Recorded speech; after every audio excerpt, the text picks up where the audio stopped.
The 21st century is a great time for fans of The Wizard of Oz, with 3 films about the origin of the Wicked Witch of the West. Yes, 3. Don't worry, I forgive you for forgetting. I would have liked to forget myself.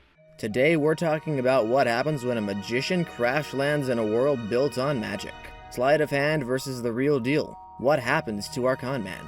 Just an aside, I will be referring to Oscar as a conman and not a magician, since he's doing it for selfish gains and not because of the wonder it inspires in an audience, at least at first.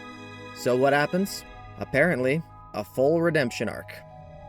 Oscar Diggs, played by James Franco, was a third-rate magician with first-class delusions. He was used to hustling his way through Kansas carnivals until a tornado forced him into a world that actually cared about his nonsense. So this week, we're looking at the symbolism in everyone's least favorite Oz movie, Oz the Great and Powerful. And while we're at it, why don't you take a look at the subscribe button and give it a push so you don't miss our next adventure. Back to business. While still in Kansas and prepping for his cheap little magic act, Oscar called his assistant a trained monkey. The poor guy looked like he was one insult away from wrapping piano wire around Oscar's neck. But then Oscar landed in Oz, and he saved a literal flying monkey from a lion. That flying monkey, named Finley, became his most loyal sidekick. Poetic justice with a side of feathers.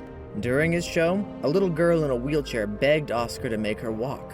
This question is every magician's worst nightmare, because behind the smoke and mirrors, he was just a man with no real magic. But in Oz, he met a girl made entirely of porcelain, and her legs were broken off.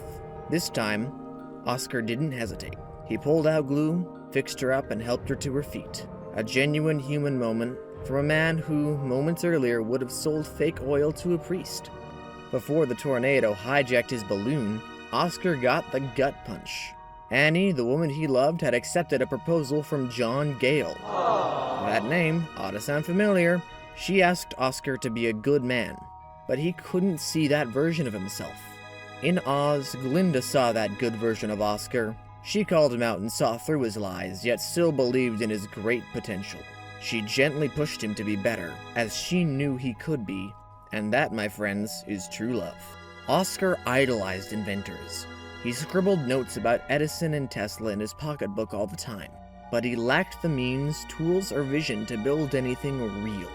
In Oz, the Tinkers changed that. They built what he imagined: fireworks, stage effects, and a massive smoke and mirrors illusion to defeat a witch. Sleight of hand versus real magic. For once, his imagination had backup, though our conman perhaps still couldn't really pull himself together enough to do the work himself.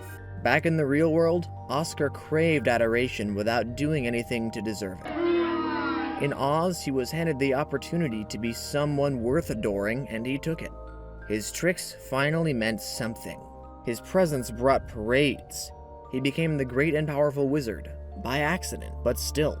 So, this poses the question: is this version of the Wizard of Oz truly wonderful? The film goes to great lengths to show him go from an unscrupulous conman to a hero in just 130 minutes. But inevitably, this will be the wizard who Dorothy will meet, and he will con her into killing the witch with promises he could never fulfill. What do you think? Is he wonderful here? Did he just relapse back into his old ways when he met Dorothy? Or was Glinda wrong, and he never truly was great?